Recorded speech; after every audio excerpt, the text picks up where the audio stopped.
نحمده ونصلي على رسوله الكريم أما بعد فأعوذ بالله من الشيطان الرجيم بسم الله الرحمن الرحيم. اللهم فقهنا في الدين وعلمنا التأويل. رب اشرح لي صدري ويسر لي أمري واحلل عقدة من لساني يفقه قولي آمين يا رب العالمين. آج انشاءاللہ سورہ احزاب ہماری مکمل ہو جائے گی. ہم نے 48 آیات اس کی کر لی ہیں، 48 آیتیں کر چکے ہیں، اور آج ہم انشاءاللہ 49 سے 73 تک مکمل کرنے کی کوشش کریں گے. ابھی تک ہم اس میں جو غزوہ احزاب جو ہوا تھا، جسے غزوہ خندق بھی کہتے ہیں، ہم نے اس کے بارے میں اس میں آیتیں پڑھیں. اس کے بارے میں جو سارا جو مسلمانوں کا سیناریو تھا اور جس طریقے سے معاملات ہوئے اس کے بارے میں تفصیل سے ہم نے پڑھا. اور اس کے ساتھ ساتھ ہم نے جو معاشرتی احکام ہے خواتین کے پردے کے بارے میں آج بھی آیتیں آئیں گی.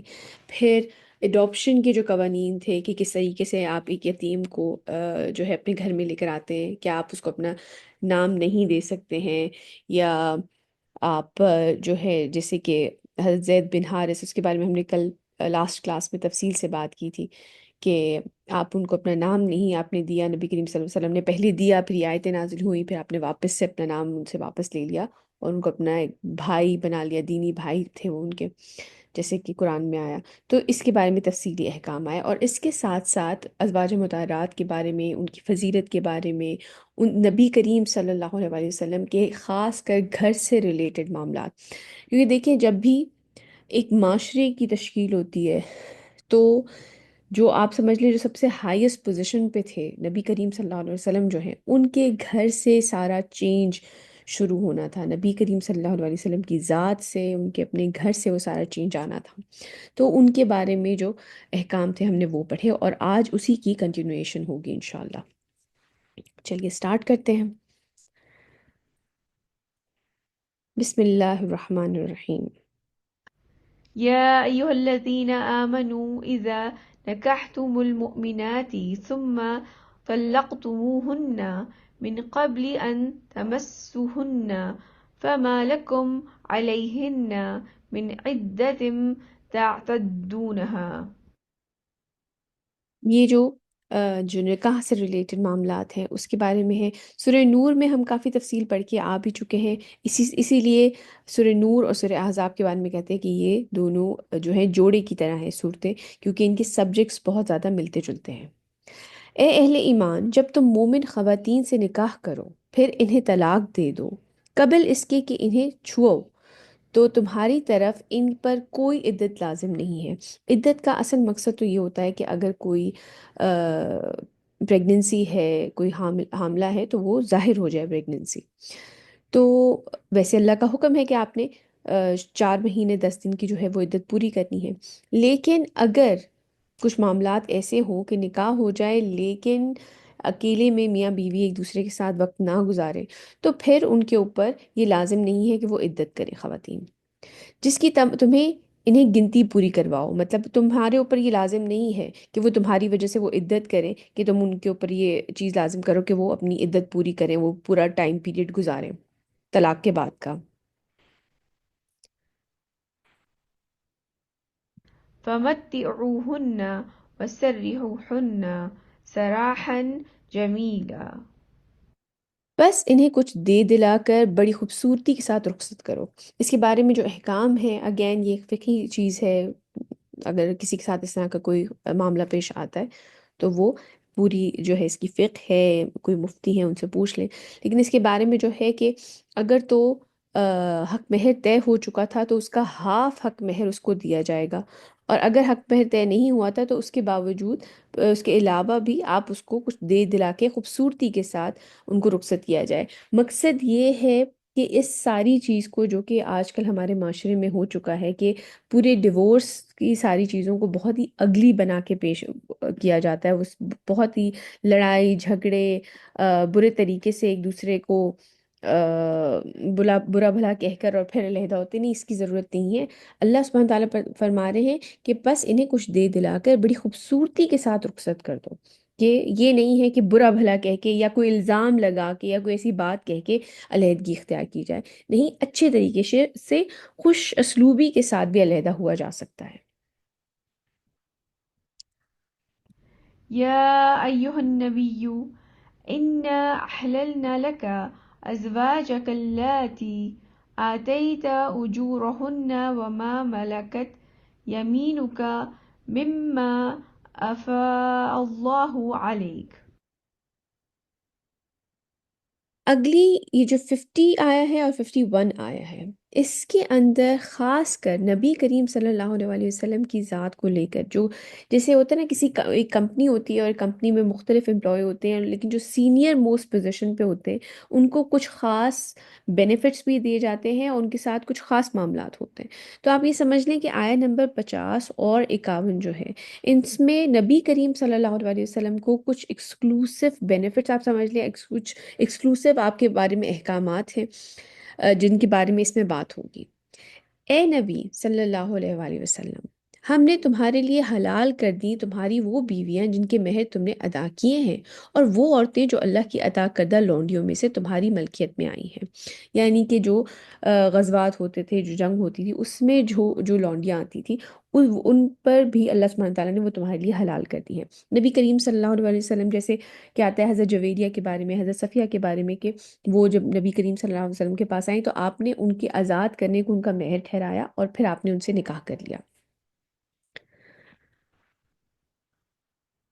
وبنات عمك وبنات عمتك وبنات خالك وبنات خالاتك التي هاجرن معك وامرأة مؤمنة إن وهبت نفسها للنبي. اسی طرح آپ صلی اللہ علیہ وسلم کو نکاح کرنا جائز ہے اپنے چچا کی بیٹیوں سے اور اپنی پھوپھیوں کی بیٹیوں سے اور اپنی ماموں کی بیٹیوں اور اپنی خالاؤں کی بیٹیوں سے، اور جنہوں نے آپ صلی اللہ علیہ وسلم کے ساتھ ہجرت کی، اور وہ مومن عورتیں بھی جو ہبہ کریں اپنے آپ کو نبی کریم صلی اللہ علیہ وسلم کے لیے، یعنی کہ اگر وہ بغیر مہر کے بھی نبی کریم صلی اللہ علیہ وسلم کی نکاح میں آنا چاہیں تو وہ بھی اللہ سبحانہ تعالیٰ نے ان کو الاؤ کر دیا ہے۔ اگین یہ ایک ایکسیپشن تھی کہ نبی کریم صلی اللہ علیہ وسلم کے لیے کہ بغیر مہر کے بھی اگر کوئی ان کے ساتھ ان سے نکاح کرنا چاہتی ہے، ان کے ساتھ رہنا چاہتی ہے، تو اللہ سبحانہ تعالیٰ نے ان کو یہ چیز الاؤ کر دی تھی۔ عام مسلمانوں کے لیے یہ رولنگ نہیں ہے، ان کے لیے ضروری ہے، مسٹ ہے مہر ادا کرنا۔ لیکن جیسے کہ یہ پہلے ایک پوری لسٹ دی گئی ہے کہ چچا کی بیٹیاں اور پھوپھیوں کی بیٹیاں اور ماموں کی بیٹیاں اور خالاؤں کی بیٹیاں، یعنی کہ جو کزنز ہیں، کرسچن ریلیجن میں اپنے اس طرح کی کزن سے شادی کرنا جائز نہیں ہے، لیکن اسلام میں اس چیز کی اجازت دے دی گئی۔ اس کے ساتھ ساتھ جب میں اس کی تفسیر پڑھ رہی تھی تو اس میں یہ بھی مینشن تھا کہ نبی کریم صلی اللہ علیہ وسلم کو الاؤڈ نہیں تھا کہ وہ کسی جیو یا کرسچن سے، کیونکہ عام طور پر ہم یہ جانتے ہیں کہ اہل کتاب عورت سے نکاح جائز ہے، مرد جو ہیں وہ اہل کتاب عورت سے شادی کر سکتے ہیں، لیکن نبی کریم صلی اللہ علیہ وسلم کو کسی یہودی یا کرسچن عورت سے نکاح کرنے کی اجازت نہیں تھی۔ اور اس کے ساتھ ساتھ وہ عورتیں جنہوں نے آپ کے ساتھ ہجرت نہیں کی تھی، ان میں بھی آپ ان سے نکاح نہیں کر سکتے تھے۔ وہ عورتیں جنہوں نے مکے چھوڑا تھا، آپ کے ساتھ ہجرت کی تھی، ان عورتوں میں سے بھی آپ نکاح کر سکتے تھے۔ میم، جی بتائیے۔ میرا ایک کوشچن ہے، وہ یہ کہ مطلب مسلمان کو جو ہے وہ اہل کتاب سے نکاح جائز ہے، جی ٹھیک ہے؟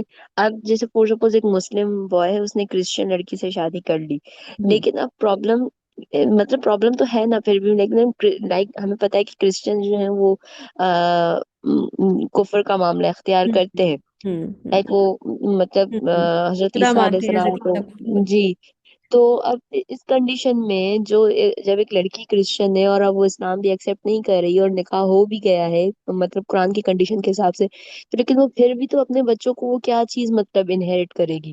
بات سر یہ ایک بھی مطلب کہ اس وقت کے دور میں اور آج کے دور میں، جیسے کچھ علماء یہ کہتے ہیں کہ یہ والی جو چیز تھی یہ اس وقت کے دور کے لیے زیادہ اپلیکیبل تھی، کیونکہ پہلے جو تھا وہ باپ کی تعلیم، باپ کا ریلیجن، باپ کا نام بڑا ڈومیننٹ ہوا کرتا تھا، تو جو باپ کا ریلیجن ہے وہی اولاد کا ریلیجن ہوتا تھا۔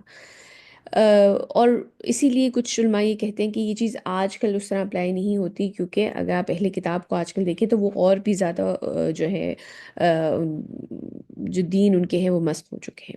خیر واللہ عالم، اگین یہ ایک فقی معاملہ، اگین وہی بات آ جاتی ہے.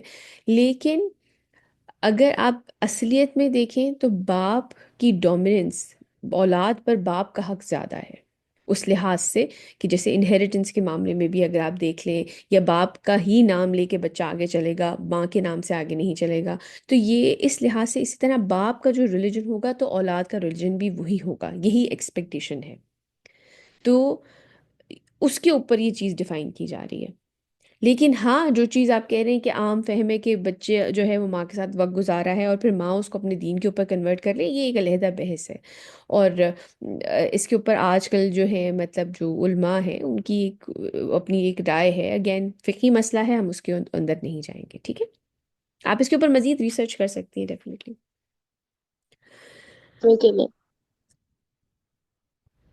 إن أراد النبي أن يستنكحها خالصة لك من دون المؤمنين. اگر نبی صلی اللہ علیہ وسلم اسے اپنے نکاح میں لانا چاہیں، یعنی کہ وہ عورتیں جو کہ اپنا مہر نہیں لینا ہے، مطلب مہر کے بغیر نکاح میں آنا چاہتی ہیں، اگر نبی کریم صلی اللہ علیہ وسلم اسے اپنے نکاح میں لانا چاہیں، یہ رعایت خالص آپ صلی اللہ علیہ وسلم کے لیے ہے، مومنین سے علیحدہ. یعنی کہ مسلمان مردوں کے لیے یہ مسٹ ہے کہ وہ مہر ادا کریں، لیکن نبی کریم صلی اللہ علیہ وسلم کے لیے یہ ایک ایکسیپشن تھی. قد علمنا ما فرضنا عليهم في أزواجهم وما ملكت أيمانهم لكي لا يكون عليك حرج وكان الله غفورا رحيما. ہمیں خوب معلوم ہے جو ہم نے ان عام مسلمانوں پر ان کی بیویوں اور ان کی باندیوں کے ضمن میں فرض کیا ہے، یعنی کہ وہ ان کے لیے علیحدہ رول ہے. یہ نبی کریم صلی اللہ علیہ وسلم کے لیے ایکسیپشن تھی تاکہ آپ صلی اللہ علیہ وسلم پہ کوئی تنگی نہ رہے، اور اللہ بہت بخشنے والا، نہایت رحم کرنے والا ہے. ترجي من تشاء منهن وتؤوي إليك من تشاء ومن ابتغيت ممن عزلت فلا جناح عليك. آپ صلی اللہ علیہ وسلم ان میں سے جس کو چاہے پیچھے ہٹائیں اور جس کو چاہیں اپنے قریب جگہ دیں. یہاں پہ بھی ایک ایکسیپشن نبی کریم صلی اللہ علیہ وسلم کو دی جا رہی ہے کہ جو مساوات کا معاملہ تھا بیویوں کے اندر، جیسے کہ ہم یہ حکم بھی پڑھ چکے ہیں کہ نبی کہ عام لوگوں کے لیے کہ اگر وہ ایک سے زیادہ بیوی رکھنا چاہیں تو ان کو اجازت ہے، لیکن ان میں اگر وہ ان کے ساتھ برابری، ان کے ساتھ انصاف کر سکیں. تو لیکن نبی کریم صلی اللہ علیہ وسلم کو یہ ایکسیپشن تھی کہ اگر وہ برابری اور انصاف اگر نہ بھی کر سکیں، اگر وہ کسی کے پاس زیادہ رہنا وقت گزارنا چاہیں، کسی کے ساتھ کم گزارنا چاہیں، تو ان کو اس چیز کی اجازت تھی. لیکن نبی کریم صلی اللہ علیہ وسلم نے اس ایکسیپشن کا کبھی فائدہ نہیں اٹھایا. آپ نے، آپ کے بارے میں آپ اگر آپ سیرہ پڑھیں تو آپ ہمیشہ، آپ نے باقاعدہ سب کی باریاں لگائی ہوئی تھیں، اور روزانہ آپ سب کے پاس جا کے تھوڑی دیر بیٹھ کے ان کا حال احوال پوچھا کرتے تھے، اور پھر جن کی باری ہوتی تھی ان کے پاس چلے جاتے تھے. تو آپ نے باقاعدہ اس چیز کو پراپر طریقے سے مساوات میں قائم رکھی، جو بھی ازواج مطہرات تھیں ان میں. لیکن اللہ سبحانہ تعالیٰ نے انہیں یہ ایکسیپشن پھر بھی دی تھی. آپ صلی اللہ علیہ وسلم ان میں سے جس کو چاہیں پیچھے ہٹائیں اور جس کو چاہیں اپنے قریب جگہ دیں، اور جن کو آپ صلی اللہ علیہ وسلم نے دور کر دیا تھا ان میں سے کسی کو دوبارہ قریب کرنا چاہیں تو بھی آپ صلی اللہ علیہ وسلم پر کوئی حرج نہیں. ذلك أدنى أن تقر أعينهن ولا يحزن ويرضين بما آتيتهن كلهن والله يعلم ما في قلوبكم وكان الله عليما حليما. یہ زیادہ قریب ہے اس سے کہ ان کی آنکھیں ٹھنڈی رہیں، یعنی کہ نبی کریم صلی اللہ علیہ وسلم اگر کسی کو واپس لینا چاہیں تو وہ ان کو دیکھ کر وہ خوش ہوں گی کہ نبی کریم صلی اللہ علیہ وسلم ان کے اوپر توجہ فرما رہے ہیں، اور وہ رنجیدہ نہ ہو، اور وہ سب کی سب راضی رہیں کہ آپ، وہ یہ جانتی ہیں ازواج مطہرات کہ اللہ سبحانہ وتعالیٰ نے نبی کریم صلی اللہ علیہ وسلم کو یہ ایکسیپشن دی ہوئی تھی کہ وہ اگر کسی کو، مطلب اگر وہ ایکوالٹی نہ بھی رکھیں، کسی کے پاس زیادہ ٹھہرنا چاہیں کم ٹھہرنا چاہیں، اس کے باوجود اب وہ انہیں پھر اس سے راحت ملتی تھی کہ پھر بھی نبی کریم صلی اللہ علیہ وسلم ہمارے پاس آ رہے ہیں اور وقت دے رہے ہیں، جبکہ ان کے اوپر کوئی پابندی نہیں ہے، اور وہ سب کی سب راضی رہیں. اس پر جو بھی آپ انہیں دیں اور اللہ خوب جانتا ہے جو کچھ تمہارے دلوں میں ہے، اور اللہ ہر چیز کا علم رکھنے والا بہت بردبار ہے۔ یہ بات یاد رکھیں کہ دیکھیں اللہ سبحانہ تعالیٰ جانتے ہیں تمام چیزوں کی حکمت۔ نبی کریم صلی اللہ علیہ وسلم نے، جیسا کہ عام طور پہ نبی کریم صلی اللہ علیہ وسلم کے بارے میں کہا جاتا ہے کہ انہوں نے اتنی شادیاں کی تھیں اور اس طرح کی باتیں آپ کے بارے میں کی جاتی ہیں۔ دیکھیے، اگر نبی کریم صلی اللہ علیہ وسلم کی یہ نیچر ہوتی کہ آپ کو شادیوں کا شوق تھا اس لیے آپ نے اس طرح کی، تو یہ یاد رکھیں کہ نبی کریم صلی اللہ علیہ وسلم نے حضرت خدیجہ جو کہ ان سے 15 سال بڑی تھیں، ان کی زندگی میں کوئی اور شادی نہیں کی۔ تو نبی کریم صلی اللہ علیہ وسلم ان کے انتقال کے بعد جب آپ نے شادیاں کی تو ان تمام میں کچھ نہ کوئی حکمت شامل تھی۔ اس کے بارے میں بہت سے اسکالرز نے لکھا ہے، آپ ضرور جا کے پڑھیں اگر کوئی ذہن میں شک و شبہ ہے، یا اگر آپ کو لگتا ہے کہ کوئی آپ سے اس بارے میں سوال کرے گا تو اپنا علم اس کے بارے میں بڑھائیں کہ اس میں مختلف وجوہات تھیں کہ نبی کریم صلی اللہ علیہ وسلم نے جو اتنی شادیاں کی، کیونکہ ہمارے مسلمانوں کے لیے، کیونکہ وہ اسوہ ہیں، ان کی لائف جو ہے ہماری، ہم دیکھ کر ان سے سیکھتے ہیں، اس لیے نبی کریم صلی اللہ علیہ وسلم نے آسانیاں پیدا کی ہیں۔ آپ نے اپنے سے 15 سال بڑی عمر کی عورت سے بھی شادی کر کے دکھائی، اور آپ نے ایک 9 سال کی لڑکی سے شادی کر کے دکھائی۔ آپ نے بیواؤں سے بھی شادی کر کے دکھائی، آپ نے طلاق یافتہ سے بھی شادی کر کے دکھائی، کئی لوگوں سے، مطلب نبی کریم صلی اللہ علیہ وسلم کے جو نکاح تھے ان میں مختلف قسم کی حکمت چھپی ہوئی تھی۔ تو اس کے بارے میں اگر آپ کچھ جاننا چاہتے ہیں تو بہت سارے اسکالرز نے اس کے اوپر لکھا ہے، ضرور جائیں اور پڑھیں۔ ٹھیک ہے، یہ زیادہ قریب ہے اس سے کہ ان کی آنکھیں ٹھنڈی رہیں اور وہ رنجیدہ نہ ہوں، اور وہ سب کی سب راضی رہیں اس پر جو بھی آپ صلی اللہ علیہ وآلہ وسلم آپ انہیں دیں، اور اللہ خوب جانتا ہے جو کچھ تمہارے دلوں میں ہے، اور اللہ ہر چیز کا علم رکھنے والا بہت بردبار ہے۔ لا يحل لك النساء من بعد ولا أن تبدل بهن من أزواج ولو أعجبك حسنهن إلا ما ملكت يمينك وكان الله على كل شيء رقيبا۔ اب اس کے بعد اور عورتیں آپ صلی اللہ علیہ وآلہ وسلم کے لیے حلال نہیں، یعنی کہ اور مزید آپ نکاح نہ کریں۔ اس کے بارے میں حضرت عبداللہ بن عباس کی طرف سے روایت ہے کہ وہ جو پہلی ہم نے اس سورہ میں آیتیں پڑھی تھیں، سورہ نمبر 28 اور 29، اس میں آپ صلی اللہ علیہ وسلم نے جب یہ پوچھا تھا ازواج مطہرات سے کہ وہ دنیا کو ترجیح دیتی ہیں یا اللہ اور اس کے رسول کو، اور جب تمام ازواج مطہرات نے یہ کہا تھا کہ آپ کے ساتھ ہم رہنا چاہتے ہیں، ہمیں اور اپنے جو بھی ان کی پاکٹ منی تھی، جو بھی ان کو خرچ دیا جاتا تھا، ہم اس میں نہیں چاہتے کہ بڑھے، ہم اللہ اور اس کے رسول کو چوز کرتے ہیں، تو اس کے بعد جو ہے نبی کریم صلی اللہ علیہ وسلم سے یہ فرمایا گیا تھا کہ اب اس کے بعد اور عورتیں آپ کے لیے حلال نہیں۔ اس کی مختلف تفاسیر ہیں، کچھ تفاسیر میں یہ آتا ہے کہ اس کی جو حضرت عبداللہ بن عباس نے اس کی تفسیر یہ کی ہے کہ ان آیتوں کے بعد جب انہوں نے تمام ازواج مطہرات نے آپ کو اور اللہ کو چوز کیا تو اس کے بعد یہ آیتیں آئیں۔ اب اس کے بعد اور عورتیں آپ کے لیے حلال نہیں، مطلب ان کی تفسیر یہ بنتی ہے، اور نہ ہی اس کی اجازت ہے کہ آپ صلی اللہ علیہ وسلم ان میں سے کسی کی جگہ کوئی اور بیوی لے آئیں، مطلب طلاق انہیں چھوڑنے کی بھی اجازت نہیں تھی، اور مزید نکاح کی بھی اجازت نہیں تھی، اگرچہ ان کا حسن آپ صلی اللہ علیہ وسلم کو اچھا لگے، سوائے اس کے جو آپ صلی اللہ علیہ وسلم کی مملوکہ ہوں، یعنی کہ آپ کی ملکیت میں ہوں، اور اللہ ہر چیز پر نگران ہے۔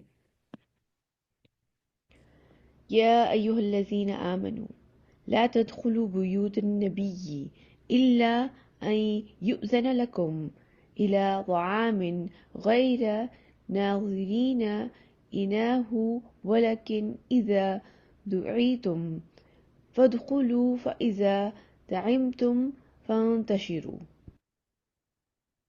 although اس میں نبی کریم صلی اللہ علیہ وسلم کے گھر کو ریلیٹڈ کے لے کر ہی بات ہو رہی ہے، لیکن اس کے بارے میں جو علماء ہیں وہ کہتے ہیں کہ یہ حکم جو ہے یہ عام ہے۔ اے اہل ایمان، مت داخل ہو جایا کرو نبی کریم صلی اللہ علیہ وسلم کے گھروں میں مگر یہ کہ تمہیں کسی کھانے پر آنے کی اجازت دی جائے، مطلب آپ ایسے ہی بار بار جا کے انہیں تنگ مت کیا جائے، حتیٰ کہ انہوں نے آپ کو خود اپنے گھر پہ کھانے پہ بلایا ہے۔ نہ انتظار کرتے رہو کھانے کی تیاری کا، کہ یہ نہیں ہے کہ وقت سے بہت ہی پہلے آ کے بیٹھ گئے ہیں اور پھر انتظار کر رہے ہیں کہ جی کھانا پک رہا ہے۔ یہی چیز جیسے کہ میں نے کہا کہ علماء کہتے ہیں کہ یہ عام طور پہ بھی حکم ہے کہ ہم جب کسی کے گھر ہی گھر جانے پہ اگر کوئی انوائٹ آپ کو کرے تو اس کے آداب ہیں کہ یہ نہیں ہے کہ آپ بہت ہی پہلے سے جا کے بیٹھ جائیں یا بہت دیر بعد تک بیٹھے رہیں وہاں پر. کسی کھانے پر آنے کی اجازت دی جائے، نہ انتظار کرتے ہوئے کھانے کی تیاری کا کہ بہت پہلے سے بیٹھ گئے. ہاں جب تمہیں بلایا جائے تب داخل ہوا کرو، پھر جب کھانا کھا چکو تو منتشر ہو جایا کرو. ولا مستأنسين لحديث إن ذلكم كان يؤذي النبي فيستحيي منكم والله لا يستحيي من الحق. یہ ہم سب کے لیے بیٹا ایک بہت بڑی لرننگ ہے کہ جب آپ ایز اے گیسٹ، ایک تو ہوتا ہے نا کہ آپ مہمانوں کی کس طرح سے تواضع کریں، اور ہم جانتے ہیں کہ ہمارے دین میں اس چیز کی بہت فضیلت ہے، لیکن آپ کو کیسا مہمان ہونا چاہیے کہ کسی کے گھر جب آپ جا رہے ہیں تو آپ کو کیسے ایکٹ کرنا چاہیے، اس کے لیے ہمارے لیے گائیڈ لائنس ہیں. اور باتوں میں لگے ہوئے بیٹھے نہ رہا کرو کہ آپ کئی دفعہ جاتے ہیں کسی کے گھر، اگلا بندہ صبح سے تیاری میں لگا ہوا ہوتا ہے، شام تک آپ کی کھانے کی تیاری، گھر کی صفائی، ہر چیز وہ سب دیکھ رہے ہوتے ہیں، اور اس کے بعد لوگ کئی دفعہ بیٹھ جاتے ہیں اور اٹھنے کا نام ہی نہیں لے رہے ہوتے. تو یہ بھی غلط ہے. اور باتوں میں لگے ہوئے بیٹھے نہ رہا کرو. تمہاری یہ باتیں نبی کریم صلی اللہ علیہ وسلم کے لیے تکلیف کا باعث تھیں، مگر وہ نبی صلی اللہ علیہ وسلم آپ لوگوں سے جھجک محسوس کرتے ہیں. نبی کریم صلی اللہ علیہ وسلم کی انہیں رحیم کہا گیا ہے، ان کی پرسنالٹی نہیں تھی کہ وہ لوگوں پہ، کیونکہ ان کی ایک نیچر میں یہ تھا کہ وہ لوگوں کے ساتھ پولائٹ تھے، رحمت کے ساتھ معاملہ کرتے تھے. تو وہ جھجکتے تھے یہ کہتے ہوئے کہ بھائی اب اتنی دیر ہو گئی، اٹھ کے جائیے آپ لوگ اپنے اپنے گھروں پہ. تو آپ یہ نہیں کہتے تھے ان سے. تو نبی کریم صلی اللہ علیہ وسلم آپ لوگوں سے جھجک محسوس کرتے ہیں، اور اللہ حق بیان کرنے سے نہیں جھجکتا. وإذا سألتموهن مطاعا فاسألوهن من وراء حجاب ذلكم أطهر لقلوبكم وقلوبهن وما كان لكم أن تؤذوا رسول الله. اور جب تمہیں نبی کریم صلی اللہ علیہ وسلم کی بیویوں سے کوئی چیز مانگنی ہو تو پردے کی اوٹ سے مانگا کرو. اس کے بارے میں بھی علماء یہ کہتے ہیں کہ یہ عام حکم ہے. ہمارے ہاں بھی پردے کا باقاعدہ طور پہ انتظام ہونا چاہیے. ہم کہیں پہ کوئی اگر کسی کو کسی ضرورت کے تحت آپ کے گھر پہ کوئی چیز لینے آ رہے ہیں، کوئی چیز معاملہ ہے یا کوئی سوال کچھ پوچھنے آ رہے ہیں، تو آپ پردے کی اوٹ سے بات کی جائے، ان سے پردے کی اوٹ سے مانگا کرو. یہ طرز عمل زیادہ پاکیزہ ہے تمہارے دلوں کے لیے بھی اور ان کے دلوں کے لیے بھی. اور تمہارے لیے جائز نہیں ہے کہ تم اللہ کے رسول صلی اللہ علیہ وسلم کو ایذا پہنچاؤ. ہم یہ بھی پڑھ کے آ چکے ہیں کہ وہاں پر تو آپ سمجھ لیں کہ جو منافقین تھے مدینے کے اندر اور جو نان مسلمس تھے، وہ آپ سمجھ لیں اس کوشش میں لگے ہوئے تھے کہ کوئی بات جو ہے وہ بن جائے کسی طرح. جیسے کہ ہم حضرت عائشہ کا پورا قصہ پڑھ کے آ چکے ہیں کہ وہ جو منافق تھے انہوں نے حضرت عائشہ کے اوپر کس قسم کا بالکل جھوٹا ان کے اوپر الزام لگایا، بہتان لگایا. تو وہ اس دھاک میں بیٹھے ہوئے تھے کہ نبی کے گھر سے کوئی بات ان کو مل جائے. تو آپ سمجھ لیں یہ ایکسٹرا پروٹیکشن ان کے گھروں کے، نبی کریم صلی اللہ علیہ وسلم کے گھر کے لیے دی جا رہی ہے. لیکن اگین یہ پردے کے احکام، کیونکہ ہم نے لاسٹ ٹائم بھی یہ چیز پڑھی ہے کہ ہمارے لیے رول ماڈل جو ہیں وہ ازواج مطہرات ہیں، وہ امہات المومنین ہیں. تو ہمیں ان کو دیکھنا ہے کہ ان کے لیے کیا احکام تھے اور وہ اپنی زندگی کیسے گزارتی تھی. ولا أن تنكحوا أزواجه من بعده أبدا إن ذلكم كان عند الله عظيما. اور نہ یہ جائز ہے کہ تم نکاح کرو آپ صلی اللہ علیہ وسلم کی بیویوں سے آپ صلی اللہ علیہ وسلم کے بعد کبھی بھی، کیونکہ وہ امہات المومنین ہیں، مومنین کی مائیں ہیں. یقیناً اللہ کے نزدیک یہ بہت بڑی بات ہے. یعنی کہ جو امہات المومنین تھیں ان کو پھر نبی کریم صلی اللہ علیہ وسلم کے بعد نکاح کرنے کی اجازت نہیں تھی. آپ کے وصال کے بعد بھی آپ کو ان لوگوں کو نکاح کی اجازت نہیں تھی. إن تبدوا شيئا أو تخفوه فإن الله كان بكل شيء عليما. خواہ تم کسی چیز کو ظاہر کرو خواہ چھپاؤ، اللہ یقیناً ہر چیز کا علم رکھنے والا ہے. لا جناح عليهن في آبائهن ولا أبنائهن ولا إخوانهن ولا أبناء إخوانهن. کوئی حرج نہیں ان ازواج نبی صلی اللہ علیہ وسلم پر ان کے باپوں کے معاملے میں، مطلب باقیوں سے تو پردہ ہے لیکن جو محرم رشتے ہیں ان میں کوئی حرج نہیں کہ اگر وہ گھر کے اندر آئیں ان سے بات کریں بیٹھیں. کوئی حرج نہیں ان ازواج نبی صلی اللہ علیہ وسلم پر ان کے باپوں کے معاملے میں، اور نہ کوئی حرج ہے ان کے بیٹوں کے معاملے میں، اور نہ ان کے بھائیوں کے معاملے میں، اور نہ ان کے بھائیوں کے بیٹوں کے بارے میں. ولا أبناء أخواتهن ولا نسائهن ولا ما ملكت أيمانهن واتقين الله إن الله كان على كل شيء شهيدا. اور نہ ان کی بہنوں کے بیٹوں کے بارے میں، یعنی کہ آپ کے جو بھانجے بھتیجے ہیں وہ آپ کے محرم ہیں تو وہ آ جا سکتے تھے، اور نہ ان کی جان پہچان کی عورتوں کے بارے میں، اور نہ ہی ان کی ملک یمین یعنی کہ جو بھی خادمائیں تھیں، جو بھی ان کی غلام تھے ان کے بارے میں. اور اے نبی صلی اللہ علیہ وسلم کی بیویوں تم اللہ سے ڈرتی رہو، یقیناً اللہ ہر چیز پر گواہ ہے. اب یہ والی جو آیت ہے یہ آپ نے کئی بار سنی ہوگی.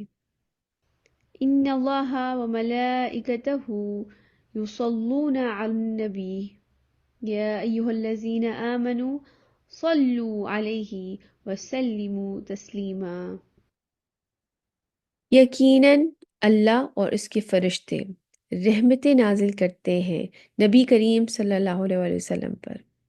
اے ایمان والو تم بھی آپ صلی اللہ علیہ وسلم پر رحمتیں اور سلام بھیجا کرو. اللہ سبحانہ تعالیٰ کا نبی کچھ تفسیر میں آتا ہے کہ اللہ سبحانہ تعالیٰ کا نبی کریم صلی اللہ علیہ وسلم پہ درود بھیجنا ہے، ان پہ رحمت نازل کرنا، اور فرشتوں کا ہے کہ ان کے لیے وہ استغفار کرتے ہیں. اور آپ یہ دیکھیں کہ یہ قرآن میں نبی کریم صلی اللہ علیہ وسلم کی عظمت کے لیے یہ کتنی بڑی بات ہے کہ اللہ سبحانہ وتعالیٰ ان کے اوپر رحمتیں نازل کرتے ہیں اور ہمیں حکم دے رہے ہیں کہ اے ایمان والو تم بھی آپ صلی اللہ علیہ وسلم پہ رحمتیں اور سلام بھیجا کرو.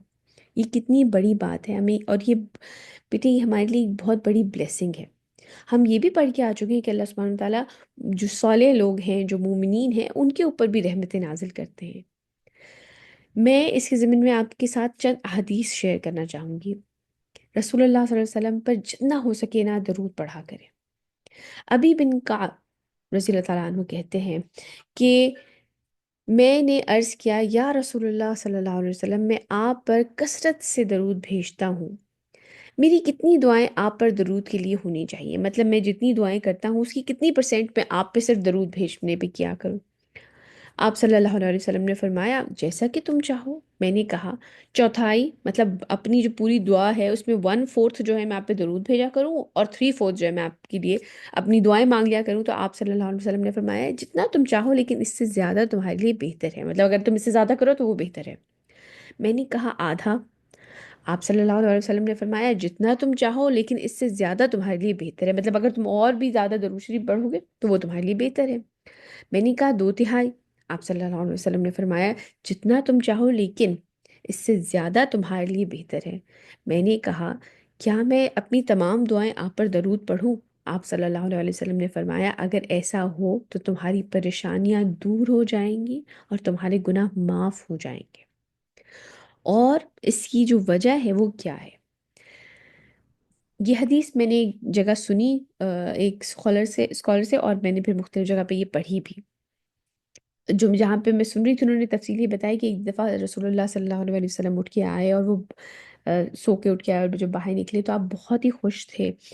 اور آپ سے جب صحابہ نے پوچھا تو انہوں نے کہا کہ میرے پاس جبرائیل آئے ہیں اور انہوں نے مجھے یہ جو ہے جو اب میں حدیث سنانے لگی ہوں اس چیز کی بشارت دی ہے. تو رسول اللہ صلی اللہ علیہ وسلم نے فرمایا کہ جس نے مجھ پر ایک مرتبہ درود بھیجا اللہم صلی علی محمد، اللہ تعالیٰ اس پر 10 مرتبہ درود بھیجیں گے یعنی کہ رحمت فرمائیں گے. اس کے 10 گناہ مٹا دیں گے یعنی کہ جو بھی آپ کے 10 گناہ ہوں گے وہ مٹ جائیں گے، اور اس کے 10 درجات بلند فرمائیں گے یعنی کہ آپ جنت کے قریب تر ہوتے چلے جائیں گے. کتنی بڑی بات ہے، اللہم صلی علی محمد، اللہم صلی علی محمد، اللہم صلی علی محمد۔ ایک جگہ میں نے سنا کہ آپ نے فرمایا کہ وہ شخص بخیل ہے جو کہ میرا نام جب آئے تو مجھ پہ درود نہ بھیجے، اللہم صلی علی محمد۔ اور اس کے ساتھ ساتھ ایک اور کہ عبداللہ بن مسعود سے روایت ہے کہ نبی کریم صلی اللہ علیہ وسلم نے فرمایا، بے شک اللہ کے فرشتے ہیں جو زمین میں پھرتے کرتے ہیں، یعنی کہ گھومتے رہتے ہیں زمین کے اندر، تاکہ مجھے میری امت کی طرف سے سلام پہنچائے۔ اللہم صلی علی محمد، اللہم صلی علی محمد، اللہم صلی علی محمد۔ تو یہ فضیلت ہے نبی کریم صلی اللہ علیہ وسلم کے اوپر درود بھیجنے کی۔ تو بیٹا اب آگے رمضان بھی آ رہا ہے، اور خاص کر جمعے کے معاملے میں ہے کہ آپ پہ زیادہ سے زیادہ درود بھیجنا چاہیے نبی کریم صلی اللہ علیہ وسلم پر۔ تو جتنا ہو سکے آپ یہ دیکھیں نا کہ وہ کہہ رہے ہیں کہ اگر تم پوری دعا میں ہی صرف درود میرے پہ بھیجو تو تمہاری پریشانیاں دور ہو جائیں گی اور تمہارے گناہ معاف ہو جائیں گے۔ اللہ سبحانہ تعالیٰ ہمیں ایسے لوگوں میں شامل فرمائے۔ آگے چلتے ہیں۔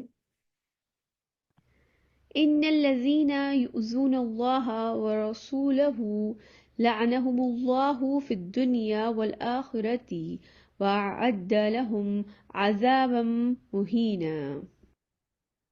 یقیناً وہ لوگ جو ایذا پہنچاتے ہیں، یعنی کہ تکلیف دہ باتیں کرتے ہیں، جو تکلیف دینے کی پلاننگ کرتے رہتے ہیں نبی کریم صلی اللہ علیہ وسلم پہ، ایذا پہنچاتے ہیں اللہ اور اس کے رسول صلی اللہ علیہ وسلم کو، اللہ نے لعنت کی ہے ان پر دنیا اور آخرت دونوں میں، اور ان کے لیے اس نے اہانت آمیز عذاب تیار کر رکھا ہے۔ والذين يؤذون المؤمنين والمؤمنات بغير ما اكتسبوا فقد احتملوا بهتانا وإثما مبينا۔ اور وہ لوگ جو ایذا پہنچاتے ہیں مومن مردوں اور مومن عورتوں کو بغیر اس کے کہ انہوں نے کسی گناہ کا ارتکاب کیا ہو، تو انہوں نے اپنے سر بہتان اور صریح گناہ کا بوجھ لے لیا ہے۔ يا أيها النبي قل لأزواجك وبناتك ونساء المؤمنين يدنين عليهن من جلابيبهن ذلك أدنى أن يعرفن فلا يؤذين وكان الله غفورا رحيما۔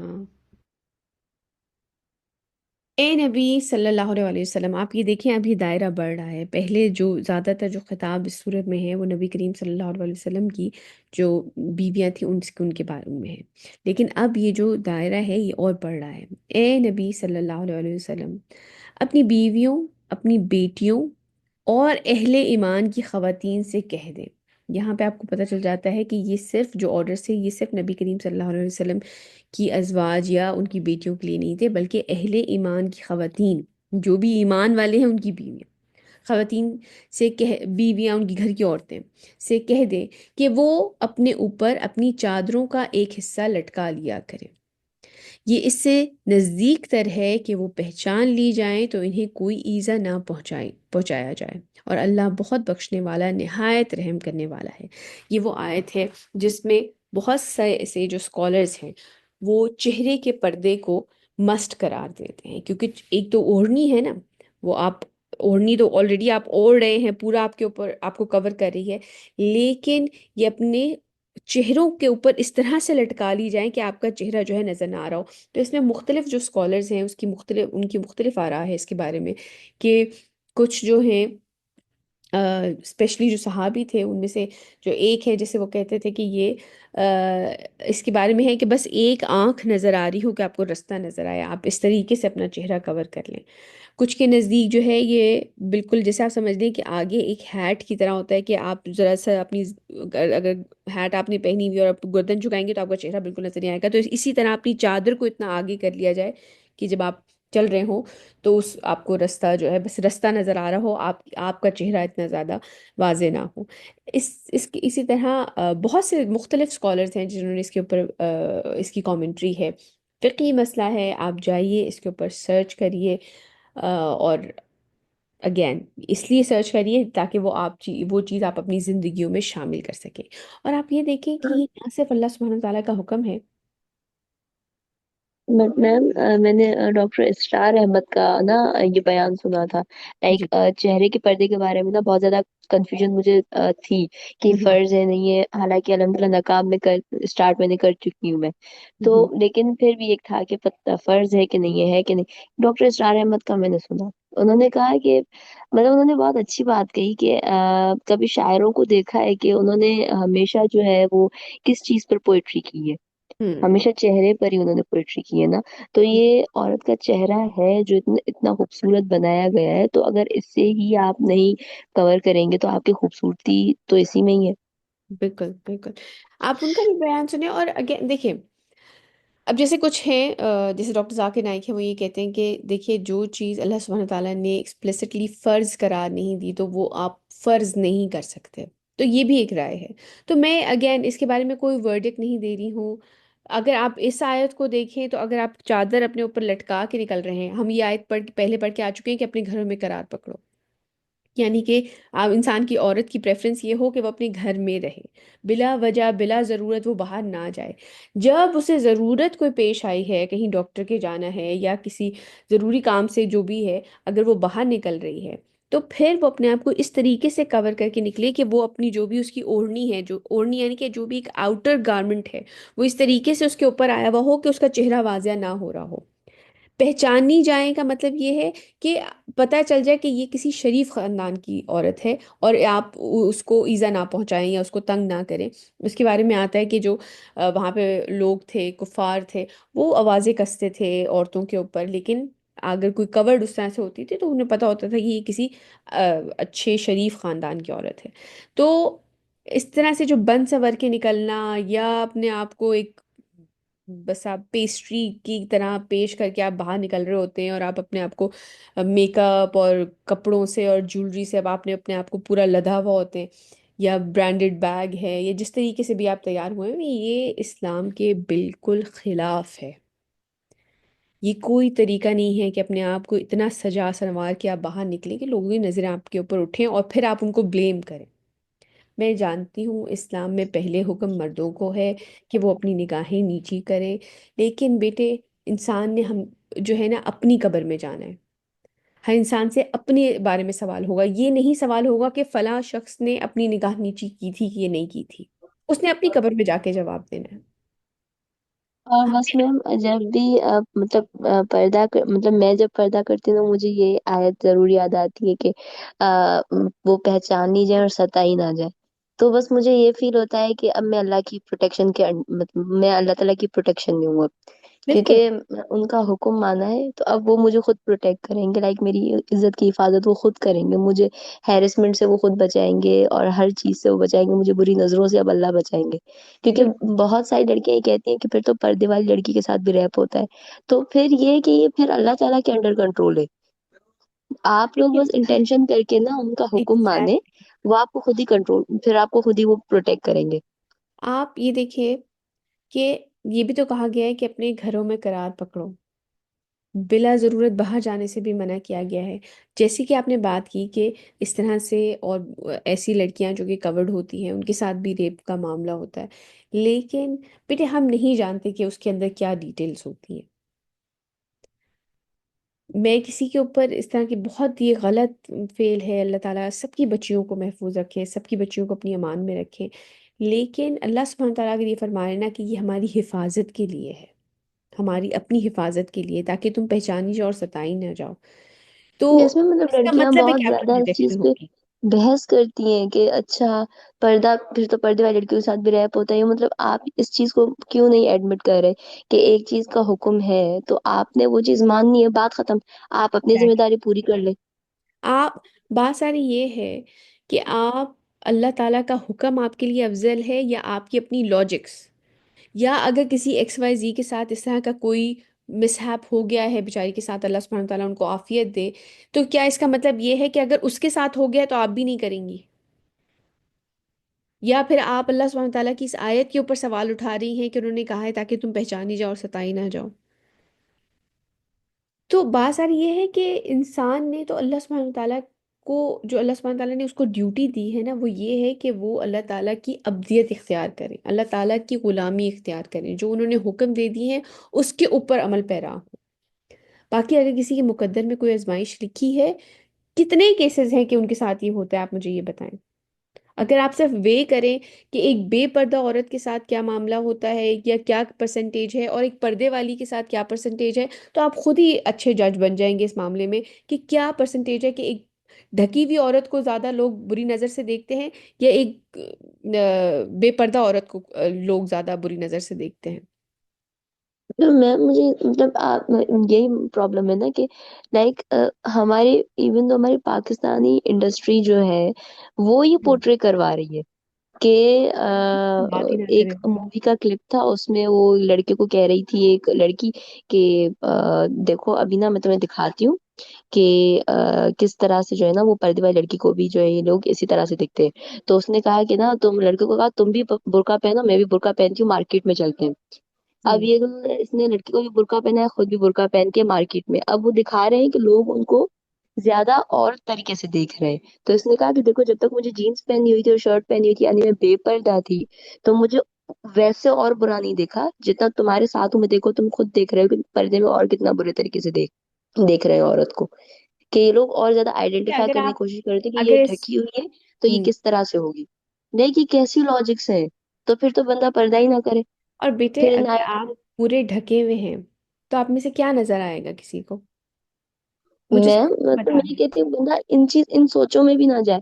اب ہم صرف ہمارے لیے اتنا کافی نہیں کہ اللہ تعالیٰ نے فرمایا ہے کہ آپ پردہ کرو، کہ آپ اگر آپ پہچان لی جاؤ گی، سٹا ہی لاجک نہیں اور اس بحث میں لوگ اگر پڑھنا چاہ بھی رہے ہیں، میں اس کی بات کر رہی ہوں، تو ایک ہے۔ اگر چادر اوڑھ کے ہیڈ ٹو ٹو انسان کورڈ ہے تو پھر تو جو مرضی کوئی دیکھے، ہاں 100 دفعہ دیکھے، پھر آپ کا نظر کیا آ رہا ہوگا؟ بس میم یہی تو مسئلہ ہے یہ، جب بہت عجیب لگتا ہے پردے پہ اتنے کیوں کر رہے ہوتے ہیں لوگ، سمجھ میں بات نہیں آتی۔ بس بات ساری یہ ہے کہ لوگوں کو یہ لگتا ہے کہ وہ اپنی عقل سے زیادہ بہتر سوچ سکتے ہیں، معاذ اللہ، کمپیریزن میں اس کے کہ اللہ سبحانہ تعالیٰ نے ان کے لیے کیا چیز بہتر قرار کی ہے۔ یہ انسان کا بہت بڑا المیہ ہے، اس کی بدنصیبی ہے کہ اس کو لگتا ہے کہ اس کی عقل شاید زیادہ کام کرتی ہے، بجائے اس کے کہ جو ان کا کریٹر ہے اور اس نے جو آپ کو احکام دیے ہیں، تو اپنی عقل پہ زیادہ آپ وہی اس کو کہتے ہیں اپنے نفس کی پرستش کرنا، اپنے نفس کو خدا مان لینا کہ ہمیں جو صحیح لگ رہا ہے وہی ٹھیک ہے۔ حالانکہ اللہ سبحانہ تعالیٰ یہ فرما رہے ہیں کہ اپنے آپ کو ڈھانپنا ہمارے رب کا ایک تو ان کا حکم ہے اور ہماری اپنی حفاظت کے لیے ہے یہ۔ لیکن بات ساری یہ ہے کہ ایک دن آئے گا جب ہم سب اللہ سبحانہ تعالیٰ کے سامنے کھڑے ہوئے ہوں گے اور اپنے اپنے اعمال کا خود جواب دے رہے ہوں گے۔ آگے چلتے ہیں۔ لئن لم ينته المنافقون والذين في قلوبهم مرض والمرجفون في المدينة لنغرينك بهم ثم لا يجاورونك فيها إلا قليلا۔ اگر باز نہ آئے یہ منافق اور وہ لوگ جن کے دلوں میں روگ ہے، یعنی کہ جو نبی کریم صلی اللہ علیہ وسلم کے بارے میں یا اس طرح سے دھاک میں بیٹھے ہوئے تھے، اور جو مدینے میں سنسنی پھیلانے والے ہیں، تو اے نبی صلی اللہ علیہ وسلم ہم آپ کو ان پر اکسا دیں گے، پھر وہ آپ صلی اللہ علیہ وسلم کے پڑوسی بن کر اس شہر میں نہیں رہ سکیں گے مگر بہت تھوڑے عرصے۔ مطلب اگر انہوں نے اپنی یہ منافقین جو تھے، یہ سب کچھ جو کر رہے تھے، اگر انہوں نے اپنی حرکتیں بند نہیں کی تو نبی کریم صلی اللہ علیہ وسلم پھر ان کے اگینسٹ کھڑے ہوں گے اور پھر وہ مدینے میں اس طرح سے رہ نہیں سکیں گے آپ کے پڑوسی بن کے۔ ملعونين أينما ثقفوا أخذوا وقتلوا تقتيلا۔ یہ پھٹکارے ہوئے لوگ ہیں جہاں بھی پائے جائیں گے، مطلب اگر انہوں نے اپنی حرکتیں بند نہیں کی، جہاں بھی پائے جائیں گے پکڑ لیے جائیں گے اور بری طرح قتل کر دیے جائیں گے۔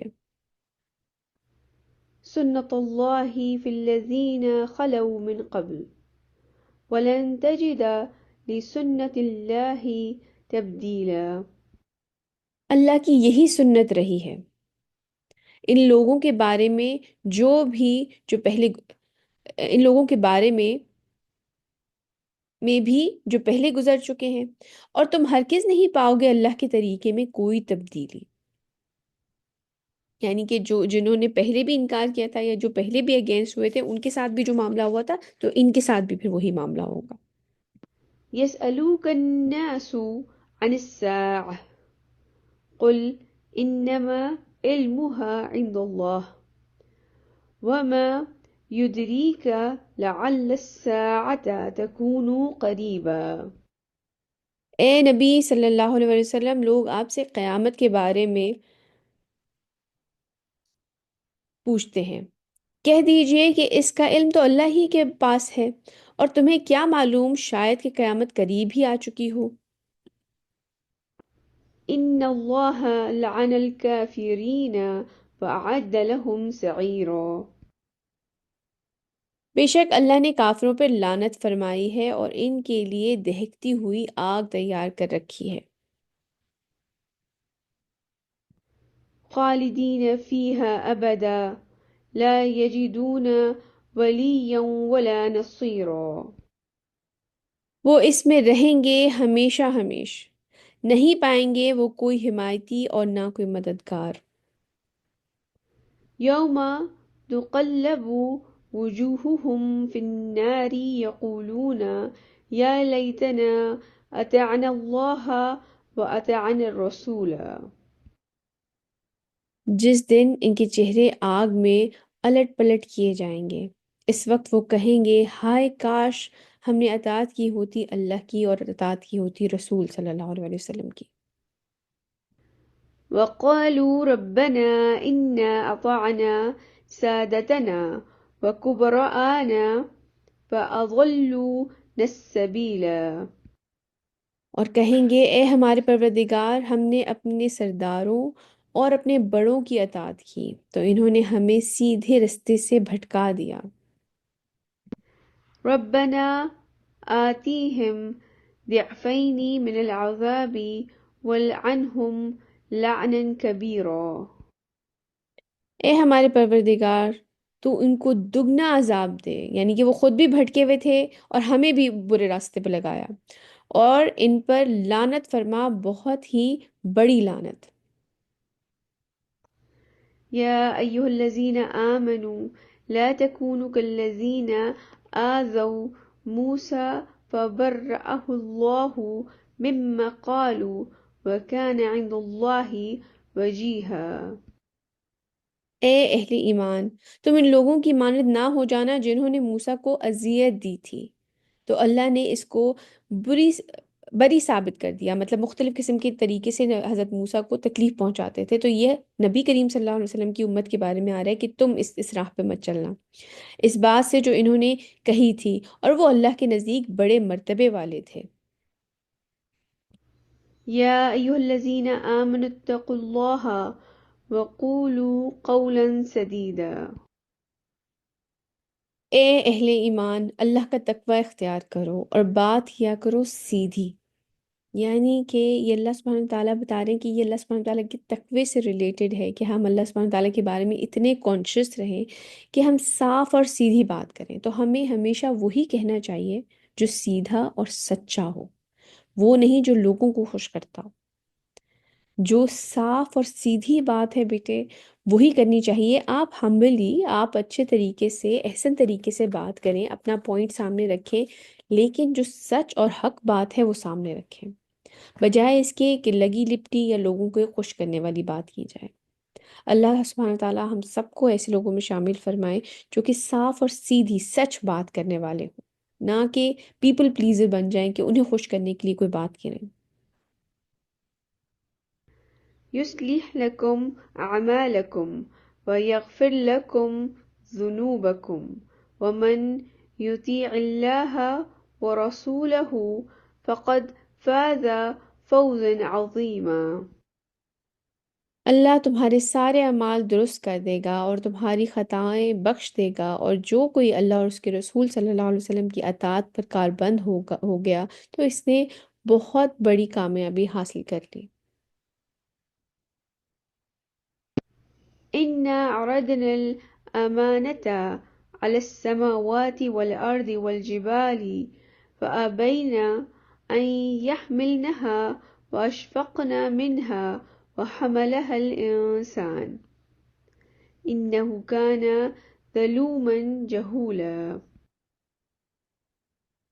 ہم نے اس امانت کو پیش کیا آسمانوں پر اور زمین پر اور پہاڑوں پر۔ اس آیت کے بارے میں آتا ہے کہ اللہ سبحانہ تعالیٰ نے جو باقی جو مخلوقات ہیں ان کے سامنے جب یہ چیز رکھی کہ ایک تو کچھ معاملات ہیں دیکھیں جو کہ انسان کے اختیار میں نہیں، جیسے زندگی ہے یا موت ہے، یہ انسان کے اختیار میں نہیں یا کسی بھی چیز کے اختیار میں نہیں ہے، لیکن کچھ معاملات اللہ سبحانہ تعالیٰ نے اس سے اپنی مخلوقات کے سامنے رکھی کہ یہ ذمہ داری کون لے گا خلافت کی، آپ اس طرح سے سمجھ لیں کہ کہ اللہ سبحانہ تعالیٰ یہ آپشن دے کہ اگر کچھ معاملات ہیں جس میں جو آپ مان سکتے ہیں اور کچھ معاملات ہیں جس میں آپ انکار کر سکتے ہیں، اگر مان جائیں گے تو اللہ سبحانہ تعالیٰ کی طرف سے جنت کی بشارت ہے، اور اگر اللہ سبحانہ تعالیٰ کے احکام کی خلاف ورزی کی جائے تو دوزخ ہے۔ تو جو باقی مخلوقات ہیں جیسے پہاڑ ہیں، زمین ہے، یہ سارے آسمان ہیں، انہوں نے دوزخ کے خوف سے اپنے آپ کو پیچھے کر دیا کہ نہیں، ہم یہ والی ذمہ داری نہیں اٹھاتے، لیکن انسان نے یہ ذمہ داری اٹھا لی۔ ہم نے اس امانت کو پیش کیا آسمانوں اور زمین پر اور پہاڑوں پر، تو ان سب نے انکار کر دیا اس کو اٹھانے سے، اور وہ اس سے ڈر گئے اور انسان نے اسے اٹھا لیا، یقیناً وہ بڑا ظالم اور بڑا نادان ہے۔ مطلب وہ لوگ جو کہ اللہ سبحانہ تعالیٰ کے یہ ذمہ داری اٹھانے کے بعد ڈیلیبریٹلی اللہ سبحانہ تعالیٰ کی نافرمانی کرتے ہیں، یہ ان کے بارے میں ہے کہ وہ ظالم اور نادان ہیں۔ میم جی بتائیے۔ میم مطلب کس انسان نے اٹھایا تھا یہ؟ لائک حضرت محمد صلی اللہ علیہ وسلم کی بات ہو رہی ہے؟ حضرت آدم، مطلب آپ کو پتہ ہے نا کہ ہم سب کی جو روحیں تھیں وہ پہلے سے موجود تھیں، سب ہم لوگ ہم سب کی تخلیق ہو چکی تھی، آخری انسان تک کی روح بنا دی گئی ہے، وہ پہلے سے موجود ہے۔ تو ان تمام مخلوقات کے سامنے جب یہ رکھی گئی آپشن، تو انسان جو تھا، حضرت آدم آپ کہہ لیں، آدم جو تھا، ان سب نے مل کے یہ ذمہ داری اٹھانے کے لیے حامی بھر لی۔ اوکے. ليعذب الله المنافقين والمنافقات والمشركين والمشركات ويتوب الله على المؤمنين والمؤمنات وكان الله غفورا رحيما۔ تاکہ اللہ عذاب دے منافق مردوں اور منافق عورتوں کو، اور مشرک مردوں اور مشرک عورتوں کو، اور اللہ رحمت کے ساتھ توجہ فرمائے مومن مردوں اور مومن عورتوں پر۔ اللہ سبحانہ تعالیٰ ہمیں ان لوگوں میں شامل فرمائے جن پہ اللہ سبحانہ تعالیٰ رحمت کے ساتھ توجہ فرمائے، اور یقیناً اللہ بہت بخشنے والا، نہایت رحم کرنے والا ہے۔ آج ہماری سورہ احزاب جو ہے وہ مکمل ہو گئی۔ آج کے ہمارے کی ایکشنز دیکھ لیتے ہیں کہ اللہ سبحانہ تعالیٰ نبی کریم صلی اللہ علیہ وسلم پر اور ان کے فرشتے نبی کریم صلی اللہ علیہ وسلم پہ درود بھیجتے ہیں، اور ہمیں بھی اس کا حکم دیا گیا ہے۔ تو رسول اللہ صلی اللہ علیہ وسلم پر جتنا ہو سکے درود بھیجیں، جیسے کہ آج کی احادیث جو ہم نے شیئر کی ہیں کہ اللہ سبحانہ تعالیٰ رسول اللہ صلی اللہ علیہ وسلم نے ابی بن قعب رضی اللہ تعالیٰ عنہ سے کہا کہ اگر وہ تمام اپنی جو دعا ہے وہ درود شریف میں کنورٹ کر دیں تو ان کے تمام جو پریشانیاں ہیں وہ دور ہو جائیں گی، اور ان کے جو گناہ ہیں وہ معاف کر دیے جائیں گے۔ تو ہمیں جتنا ہو سکے نبی کریم صلی اللہ علیہ وسلم کے اوپر درود بھیجنا چاہیے، جیسے کہ آج ہم نے ایک اور حدیث بھی اس سے ریلیٹڈ شیئر کی کہ اللہ سبحانہ وتعالیٰ ان کے 10 گناہ معاف کر دیں گے، ان کے پاس ان کے 10 درجات بلند کر دیں گے، ان کے اوپر 10 دفعہ رحمت فرمائیں گے۔ تو یہ اس کی اتنی فضیلت ہے۔ اس کے ساتھ ساتھ اللہ سبحانہ تعالیٰ نے جو ہمیں کور کرنے کا حکم دیا ہے، یہ صرف ہمیں، یہ اللہ کا حکم ہی نہیں ہے، یہ ہماری اپنی حفاظت کے لیے بھی ہے، کیونکہ اللہ سبحانہ تعالیٰ نے فرمایا ہے کہ تاکہ تم پہچانی جاؤ اور ستائی نہ جاؤ۔ تو یہ ہمارے لیے اپنے رب کا حکم بھی ہے، اور یہ ہماری اپنی حفاظت کا ذریعہ بھی ہے۔ اس کے ساتھ ساتھ اہل ایمان کو اللہ سبحانہ تعالیٰ کا تقوی اختیار کرنے کے ساتھ ساتھ کس چیز کی تاکید کی جا رہی ہے کہ وہ بات کو سیدھے کیا کرو، اور بات کیا کرو سیدھی۔ تو ہمیشہ وہی کہنا چاہیے جو سیدھا اور سچا ہو، جو حق بات ہو وہ کرنی چاہیے، نہ کہ انسان پیپل پلیزر بن جائے کہ وہ جو لوگوں کو خوش کرنے والی بات ہے وہ کرے۔ سبحانک اللہم و بحمدک اشہد ان لا الہ الا انت استغفرک و اتوب الیک۔ جزاك الله خير كثيرا كثيرا. السلام عليكم ورحمة الله وبركاته.